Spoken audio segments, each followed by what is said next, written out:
y nuevo pacto, de la ley y de la gracia. Se nos ha dicho, ¿verdad?, que ahora nos encontramos en un nuevo pacto.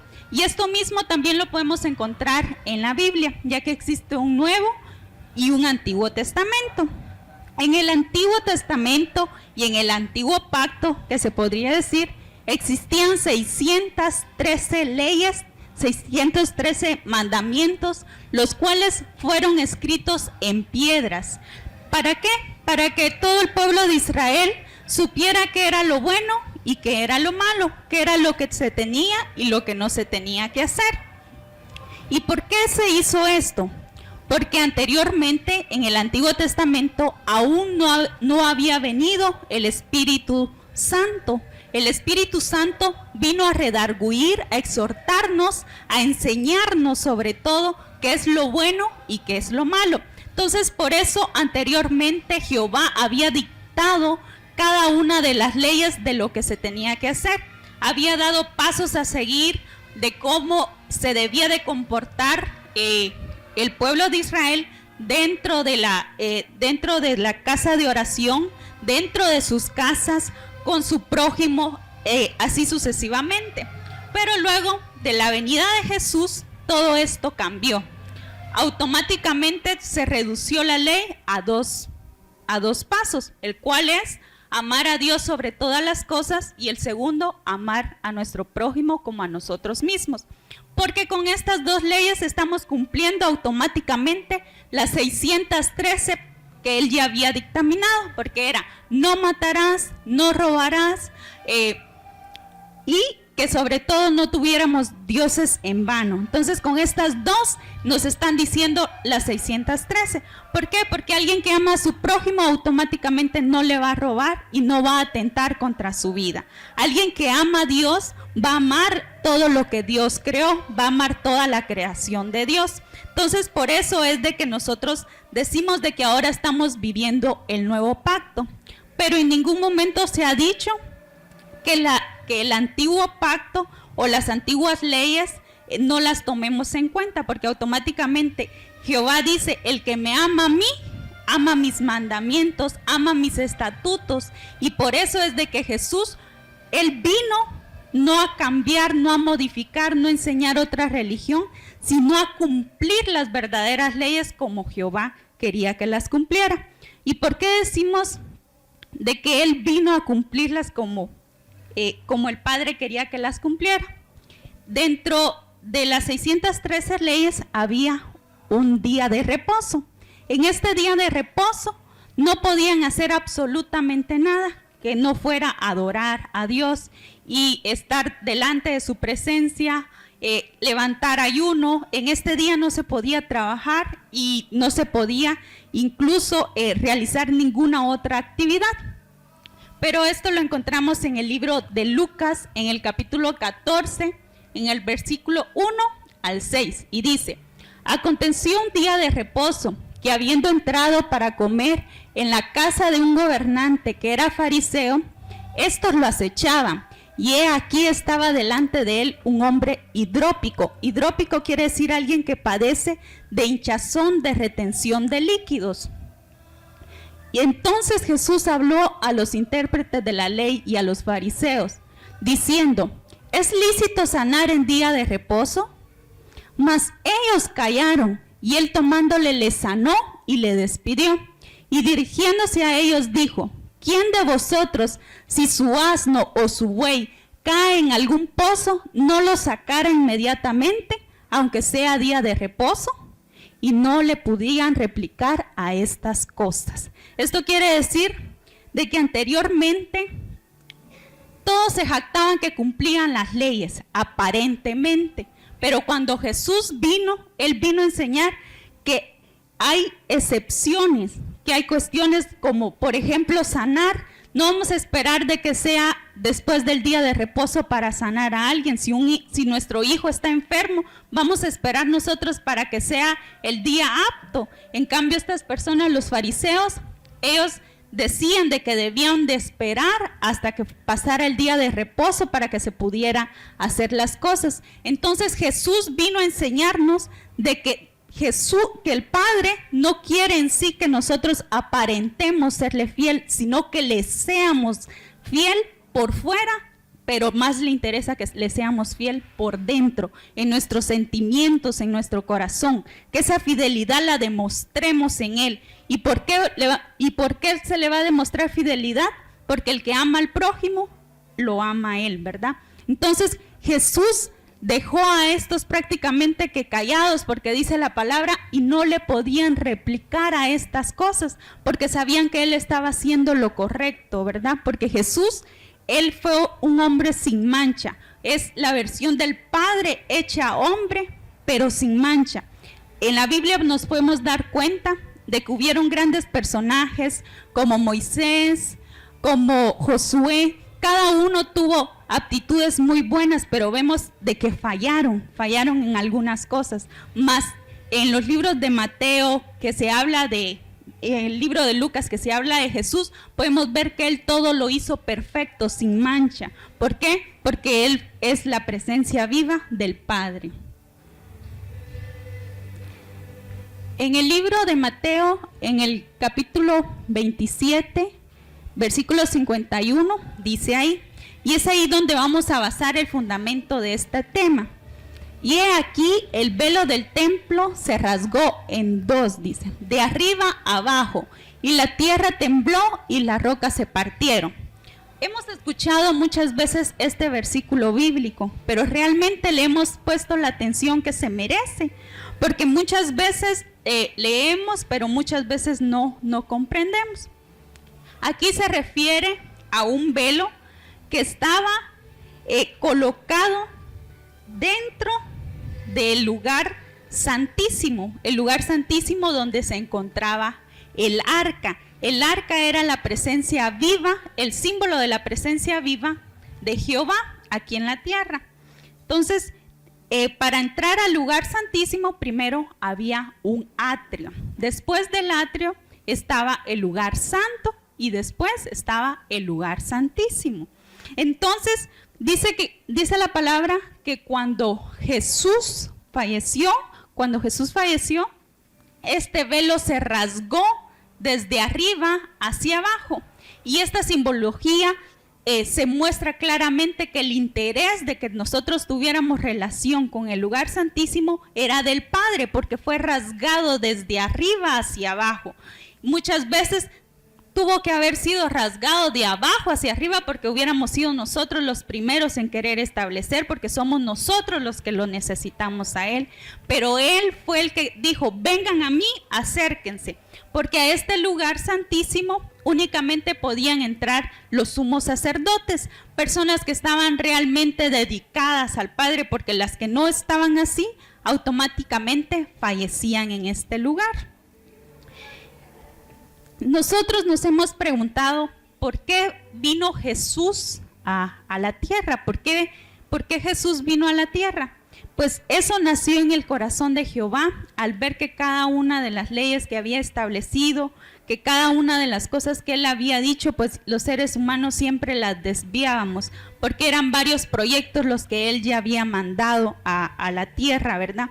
Y entonces Él sabía que muchas veces nosotros los seres humanos necesitamos de una noticia de polémica, necesitamos de algo para fijarnos, para crear fe en algo.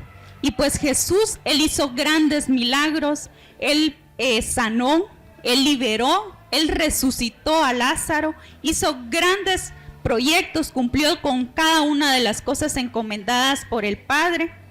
Incluso antes de su crucifixión, Él fue a un momento con Él y le dijo, Padre, si tú quieres que pase esta copa de mí. Eso quiere decir de que Jesús en ese momento tuvo miedo de lo que le habían encomendado, porque Él sabía que era lo que iba a padecer, ¿verdad? Pero en ningún momento le dijo, mira, Padre, yo no quiero cumplir tus propósitos, yo no quiero hacer lo que tú me enviaste a hacer, sino que le dijo, Padre, pasa de mí esta copa si tú quieres, ¿verdad?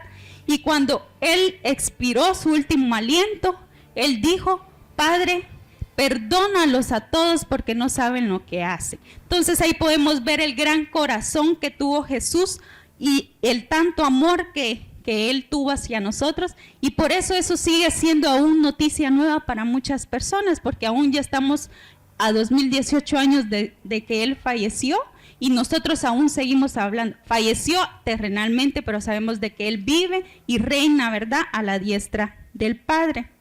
Ahora la pregunta es, ¿nosotros estamos viviendo la ventaja de ese pacto nuevo? ¿Nosotros estamos disfrutando realmente de que ese velo se haya roto?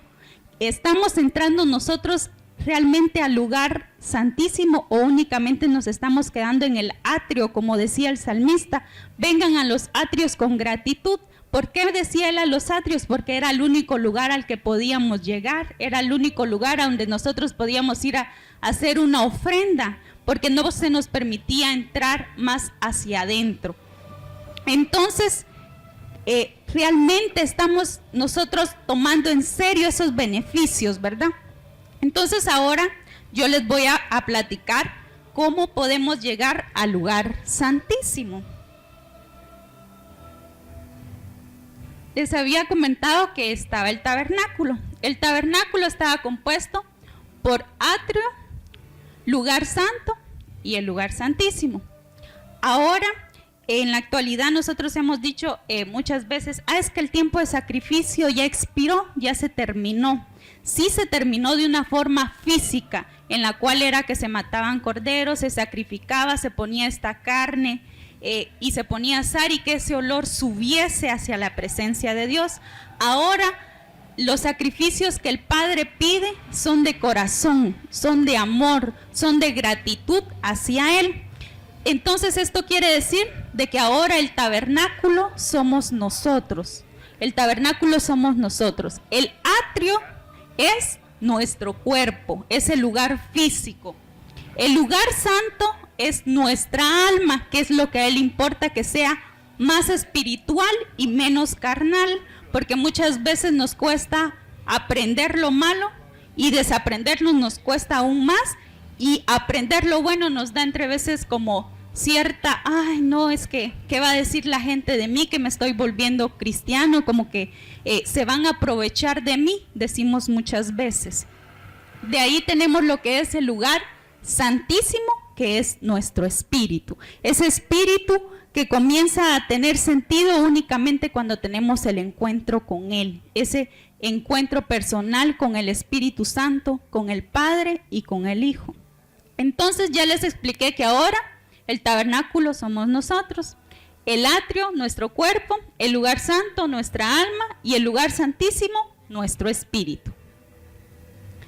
Y ahora, ¿cómo podemos llegar nosotros en cuerpo físico al lugar santísimo? ¿Cómo vamos a transportar nuestro cuerpo, nuestra alma y nuestro espíritu a ese lugar donde nos vamos a encontrar con la presencia misma de Dios? Entonces, como primer punto, vamos a intentar conectar lo que es nuestro cuerpo. ¿Y cómo vamos a lograr conectar nuestro cuerpo? El atrio está compuesto de puerta y el altar del holocausto. La puerta es tener gratitud en nuestra boca. Esa es la puerta, la que se abre. Es cuando empezamos a abrir el tabernáculo. Tener gratitud en nuestra boca. Muchas veces hemos dicho, sí, pero es que venir así como que gracias Señor, porque muchas veces cuando los hijos quieren algo o cuando nosotros como hijos queremos algo con el papá, vamos, ay, es que eres hermoso, es que eres hermosa, es que muchas veces comenzamos como, podríamos decir, a querer ganarlos primero antes de pedirles algo. Pues automáticamente así tienes que ser también con el Padre eterno. Tenemos que llegar y darle gracias por el día, y muchas veces no nos hemos dado cuenta que Él nos está regalando un día, una hora, un minuto en su presencia, y eso incluso no sabemos apreciar, porque vamos a orar y estamos enojadísimos porque vamos a orar, es que tengo tantas cosas que hacer, pero bueno, voy a orar 5 minutos por lo menos, decimos, y eso no es así. Cuando vayamos a orar tenemos que ir con gratitud, actitud de gratitud, y esa va a ser la puerta para entrar. El segundo punto en lo que había en el atrio era el altar del holocausto. Ahí era donde se hacían los sacrificios. ¿Qué vamos a colocar nosotros en ese altar de holocausto? Nosotros podemos ofrendarle a Él nuestra alabanza y nuestra oración, porque aunque no lo crean, realmente orar y alabar y cantar es algo que a nuestra carne no le gusta. Es algo que a nuestro cuerpo no le gusta hacer. Muchas veces nos da sueño leer la Biblia, muchas veces nos da sueño orar y nos quedamos dormidos muchas veces orando. ¿Por qué? Porque a nuestra carne realmente no le gusta, pero nosotros lo vamos a obligar, vamos a tomar la decisión de hacerlo. ¿Por qué? Porque ese es el sacrificio que nosotros vamos a colocar en el altar del holocausto. Dice aquí, la alabanza y oración exige un sacrificio, pero nuestro cuerpo no siempre está dispuesto a alabar a Dios, por eso tenemos que tomar la decisión de hacerlo. Aquí podemos darnos cuenta que al momento de alabar existen un montón de tonos para alabar, un montón de melodías, diferentes sonidos. ¿Y por qué?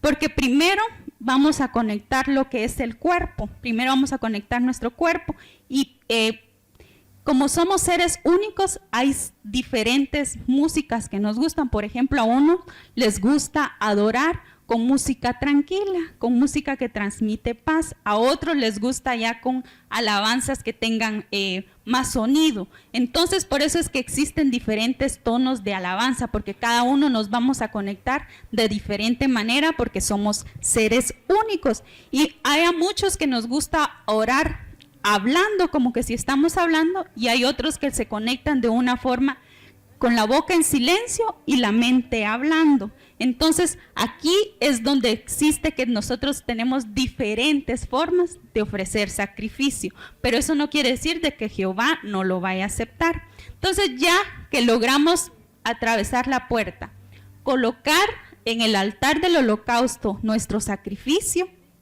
vamos a ya pasamos el atrio. Entonces vamos a entrar al lugar santo. ¿Y qué encontramos en el lugar santo? ¿Se recuerdan que el anterior era nuestro cuerpo, verdad? Ahora este ya es nuestra alma. Entonces, ¿qué vamos a encontrar en nuestra alma? El candelabro de oro, la mesa del pan y el altar del incienso.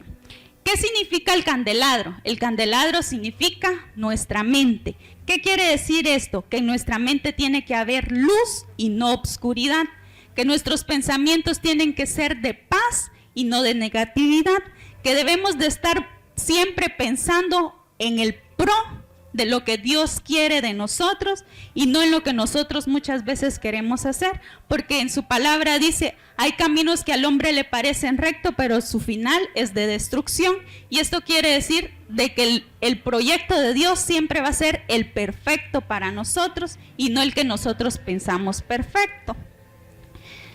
¿Qué es el número 2? La mesa del pan. La mesa del pan en el tabernáculo realmente verdadero, el tabernáculo de Moisés, ahí colocaban 12 panes. Estos 12 panes significaban las 12 tribus existentes. Esto significaba que delante de la presencia de Dios estaba el pueblo. Eso era significativo de las 12 tribus. O sea que cada sábado ellos venían y ponían los 12 panes en esta mesa, que significaba el pueblo está delante de la presencia de Dios, ¿verdad? Luego tenemos lo que es el altar del incienso, que son nuestras emociones. Entonces, ¿qué quiere decir aquí? Que cuando ya conectamos nuestro cuerpo, tenemos que conectar ahora nuestra mente. Después de nuestra mente, tenemos que conectar nuestra voluntad. Y después de la voluntad, nuestras emociones. ¿Y cómo lo vamos a hacer? Ya que estamos en ese momento de adoración, que ya conectamos nuestro cuerpo, en el cual ya podemos levantar nuestras manos, porque en el momento de adoración dice el Padre que para que adoremos tenemos que adorar completo. Entonces muchas veces nos da pena levantar las manos cuando alguien más está, pero si esto lo podemos hacer también en privado, entonces ya estamos conectados, ya estamos levantando nuestras manos, ya nos dieron ganas de cerrar nuestros ojos y de comenzar a hablar. Entonces vamos a conectar la mente. Y esta mente tiene que ser con luz, tiene que ser agradeciendo también, tiene que estar de una forma en sí diciendo, fluyendo lo que hay dentro de nosotros. Luego dice que la mesa del pan es nuestra voluntad, y nuestra voluntad tiene que decir, no importa cuánto tiempo tú quieres que yo esté aquí, yo tengo el tiempo para ti, porque el tiempo tú me lo has dado. No es que yo me merezca el tiempo, sino que tú te mereces mi tiempo, y es un tiempo de calidad, es un tiempo que yo te quiero dar porque yo te lo agradezco. Entonces estamos ciñendo nuestra voluntad.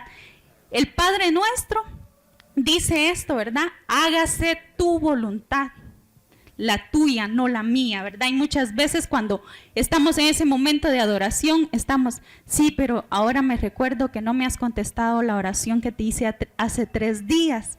Y tenemos que entender que estamos adorando, no estamos pidiendo, porque muchas veces nos confundimos. ¿Voy a orar para pedir o voy a orar para adorar, para bendecirlo, verdad? Entonces aquí estamos hablando de orar para adorar y bendecir el nombre de Dios. Luego tenemos lo que es el altar del incienso, que estas son nuestras emociones. Estas emociones muchas veces cuestan acoplarlas. ¿Por qué? Porque como lo dije anteriormente, nosotros somos pues como un manojo de emociones. Podemos tener tristeza y al mismo momento podemos estar riendo, podemos cambiar por así decirlo, bien rápido de sentimiento y de emociones. Cualquier cosa nos afecta. ¿Por qué? Porque somos de barro, ¿verdad? Entonces somos muy frágiles muchas veces. Entonces, aquí en nuestras emociones, muchas veces dentro de nosotros hay cosas en contra de Dios. Hay muchas veces que sentimos tal vez enojo porque no nos ha contestado. Muchas veces sentimos tal vez que nos ha dejado solos en algún instante. Y tal vez esto no nos permite adorar. Entonces este va a ser el momento en que nuestras emociones se van a reconciliar con el Padre. Y le vamos a decir, Señor, perdóname si yo en algún momento he sentido enojo contra ti y ahora yo rindo mi voluntad, que es la mesa del pan, ante ti y te pido perdón. Y te pido que tú pongas nuevas emociones en mí, que tú seas quien controles ahora mis emociones, que cuando yo deba de estar enojado, siempre tenga una sonrisa y que no me pueda enojar tan fácilmente. Que seas tú quien cambies mi lamento en baile, ¿verdad? Como dice la palabra. Entonces ya tenemos conectado nuestro cuerpo, ya tenemos conectada nuestra mente, nuestra voluntad y nuestras emociones. ¿Qué es lo que nos hace falta? ¿Qué es lo que nos hace falta? Tenemos entonces ahora que conectar la boca. Entonces, ¿cómo vamos a conectar la boca? Con la alabanza. Vamos a venir a cantar la alabanza que nosotros sintamos que nos conectan, porque sentimos que hay ciertas alabanzas que como que nos teletransportan a ciertos lugares, ¿verdad? Entonces vamos a buscar esa alabanza que a nosotros nos gusta, que a nuestro oído le gusta, y entonces vamos a comenzar a alabarlo con la boca, vamos a comenzar a cantar. ¿Por qué vamos a hacer esto? Porque con mi boca proclamo alabanza, mi oído lo escucha, llega a mi mente, llega a mi corazón, mi espíritu adora en verdad, y entonces ahí comienzo a experimentar la verdadera presencia de Dios. Es estar frente al arca del pacto, esa arca que era la presencia misma de Dios. ¿Por qué? ¿Por qué Él busca esto? Porque en su palabra dice, yo busco adoradores que me adoren en espíritu y en verdad. ¿Por qué? Porque Él es espíritu. Él cuando está enfrente a nosotros está en espíritu. Muchas veces cuando hemos entrado al lugar santísimo, las personas que tienen visiones han podido ver un gigante majestuoso. Muchas veces hay personas que han sentido manos sobre sus hombros, han sentido ese alivio. Y muchas veces tenemos esas ganas de llorar y no sabemos cómo contenernos. Hay incluso personas que danzan. ¿Por qué? Porque están dentro del lugar santísimo. O sea que pudieron conectar cuerpo, alma y espíritu. Y pudieron controlar sus emociones, pudieron controlar su mente. No les importó el qué dirán. Y de esta manera fue que entraron al lugar santísimo. ¿Y por qué Él nos invita al lugar santísimo? Porque es su verdadera presencia, es donde nosotros podemos ser libres totalmente, porque muchas veces si únicamente nos quedamos en el atrio, que es el lugar de los holocaustos, pues ahí se nos perdonan los pecados, ¿verdad? Pues estamos perdonados de pecados, estamos haciendo el intento por cambiar. Cuando estamos en el lugar santo, pues estamos tratando de vencer nuestra mente, estamos tratando de vencer nuestras emociones, ¿verdad? Pero realmente cuando estamos en el lugar santísimo, toda esa humanidad queda atrás y quiere decir que ya estamos viviendo una vida espiritual, que es realmente lo que el Padre quiere, que veamos con ojos espirituales todo, que seamos personas espirituales. ¿Por qué? Porque las personas espirituales van a pensar siempre en espíritu y las personas que están viviendo en carne van a pensar siempre las cosas carnales y le van a estar dando gusto a la carnita. ¿Por qué? Porque muchas veces pues, ay, estoy muy cansada, tuve un día agotador, yo sé que te prometía orarte, pero bueno, lo voy a hacer de aquí de mi cama, decimos, aquí acostaditos, entonces aquí está cómoda mi carnita, entonces, ay, aquí te voy a orar. No, no tiene que ser así. El salmista decía, no te voy a dar algo que tú no merezcas, no te voy a dar un sacrificio que a mí no me cueste. ¿Por qué? Porque cuando a mí me cuesta te estoy diciendo, tú eres santo, tú eres el que te mereces todo.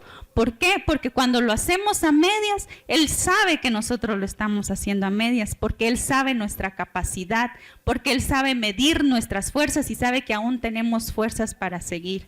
Y cuando no tengamos las fuerzas, entonces le debemos decir, Padre, tú que eres el dueño de todo, dame a mí las fuerzas para yo poder continuar. Dame a mí la sabiduría para yo poder expresarme, porque muchas veces decimos, es que no tengo las palabras para comunicarme con Él. ¿Cómo voy a entrar yo al lugar santísimo si no puedo incluso ni orar? Decimos muchas veces. Déjenme decirles que cuando tenemos la intención, el Padre entiende hasta ese silencio, solo con decirle, Señor, me voy a quedar en esta silla y yo te voy a hablar en pensamiento. Incluso no sé ni qué decirte, solo decirte gracias, gracias Señor. Incluso cuando no tengamos nada que decirle, con decirles gracias, su espíritu ya está tomando de nosotros el control. ¿Por qué? Porque esa es la primera puerta que debemos de pasar, entrar con gratitud. Aquí tengo una imagen de lo que les he estado hablando, que es el tabernáculo ya en físico. En esta parte, aquí, este es el altar del sacrificio. Como pueden ver, estaba afuera. Y muchas veces solo allí era donde podía llegar el pueblo. Porque incluso aquí hay una muralla. O sea, ¿qué quiere decir? De que había muchas personas que incluso no entraban ni al altar del sacrificio, se quedaban en la muralla. ¿Y por qué? Porque no les era permitido hacer esto. Muchas veces los sacrificios únicamente lo hacían los sumos sacerdotes, las personas que tenían este privilegio de hacerlo. Y el Padre no nos está diciendo pasen al altar del sacrificio, nos está diciendo pasen al lugar santísimo, nos está diciendo. Aquí está lo que es el arca del testimonio, que es la presencia viva de Él, es el lugar santísimo. Aquí únicamente está lo que les decía, en la puerta, antes de cruzar esta puerta, teníamos que decir gracias, gracias Jehová. Entonces eso no ha cambiado. Nosotros antes de iniciar una oración, no porque queramos quedar bien, sino porque Él se lo merece, debemos de decir gracias.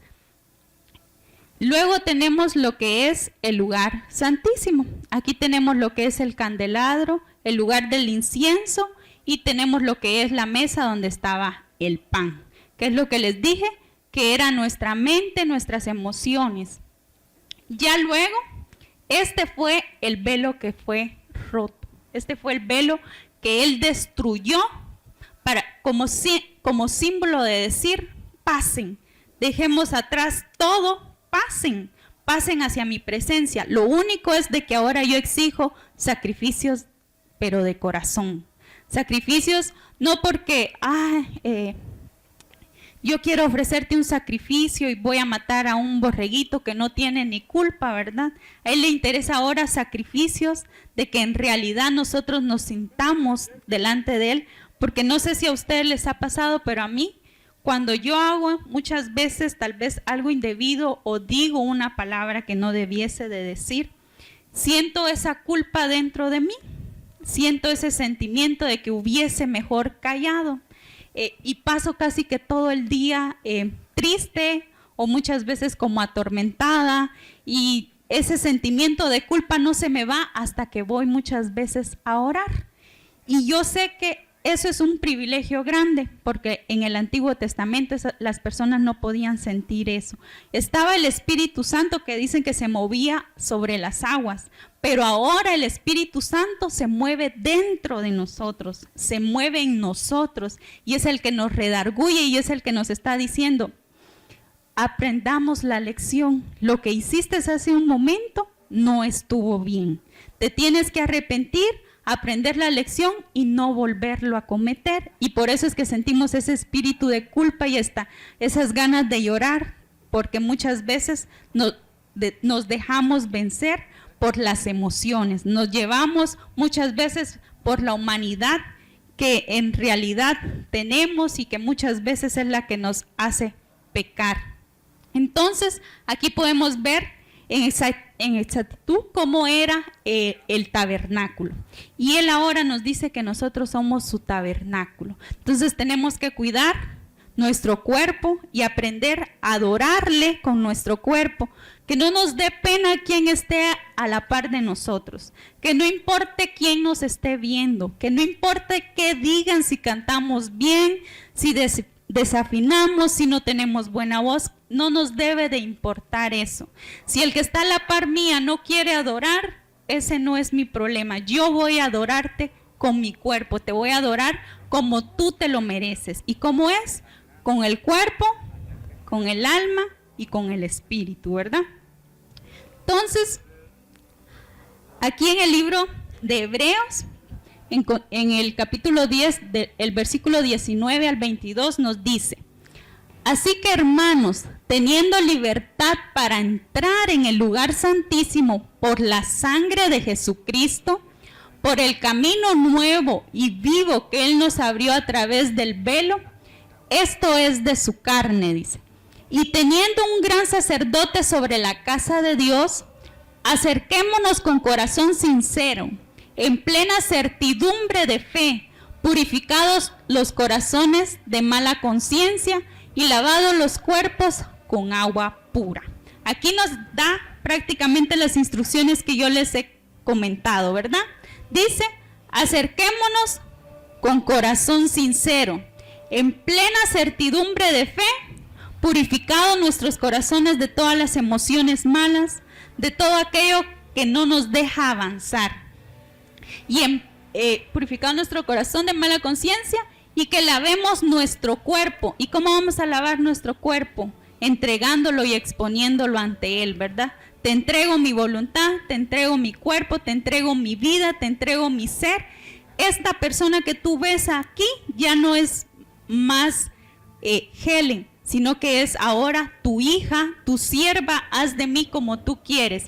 Mis planes pueden esperar, pero los tuyos no. Que se cumplan los tuyos y luego sé que tú vas a tomar en cuenta mis peticiones y estas se van a cumplir porque tú eres un Padre y un Dios de amor. Y dice que Él conoce los más profundos anhelos de nuestro corazón y todos los toma en cuenta, pero que le va a dar respuesta al debido tiempo. No antes ni después. No es cuando nosotros quieramos, sino que cuando nosotros en realidad ya estemos preparados. Y siempre que he dicho esto de preparados, se vino a mí cierta reflexión que escuché, donde muchas veces los que ya somos padres vemos que nuestro hijo nos está pidiendo un juguete, pero hay juguetes que tienen la característica de no usarlos antes de cierta edad, y muchas veces nuestro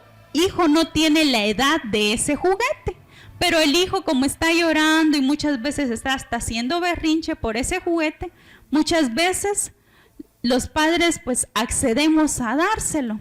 Pero ya cuando el niño tiene el juguete, como todavía no tiene las capacidades motrices para poder utilizarlo, no le da la debida función al juguete y lo arruina antes de tiempo, antes de que él lo pueda utilizar, o muchas veces lo deja ahí arrumbado, le pierde el interés porque lo tuvo muy pronto. Pues muchas veces así es Jehová con nosotros, así es el Padre con nosotros. Nos da muchas veces las cosas que le pedimos incluso antes del tiempo, aún sabiendo de que nosotros no estamos preparados. Y muchas veces después decimos, pero ¿por qué me lo dio tan de pronto? Y ahora que me lo dio, pues ya no hay qué hacer, es que ya realmente ahora pues ya no lo quiero, ¿y cómo hago para devolverlo, verdad? Entonces muchas veces es así. Entonces esperemos que tengamos la madurez espiritual para que Él nos conteste y no nos desesperemos, porque toda espera en Él, créanme que tiene respuesta, y toda petición que hagamos delante de Él se va a cumplir, porque Él es el Dios de poder, y no es que no se haya cumplido por falta de poder, porque Él es todopoderoso, sino que no se ha cumplido porque muchas veces no es el tiempo. Bueno, con esto yo les digo muchas gracias por su atención, bendigo sus vidas, declaro que ahora en adelante sé que ya van a saber cómo llegar al lugar santísimo, conectarnos y vivir realmente esa experiencia viva de estar frente a la presencia de Dios. Y esto quiere también que nosotros nos lo imaginemos, porque muchas veces, como sabemos que pecamos, decimos, ay, ¿cómo voy a entrar yo al lugar santísimo? Pues aquí dice que tenemos el perdón y que no tenemos que hacer nada más porque ya fue todo hecho en la cruz del Calvario. Por la sangre de Jesucristo nuestros pecados son perdonados y Él nos dice, ya no peques más, tus pecados han sido perdonados, ¿verdad? Así como lo dijo Jesús, así mismo lo tenemos que asumir nosotros. Esto no quiere decir de que vamos y pecamos y regresamos y Jesús perdona, sino que asumo las consecuencias y rectifico y cambio y modifico y soy la obra que Dios quiere que sea. Entonces, despedimos a las personas que nos estuvieron viendo por medio de las redes sociales. Dios les bendiga. Y les esperamos aquí en la próxima transmisión. Y a los presentes los invitamos a pasar hacia adelante. Vamos.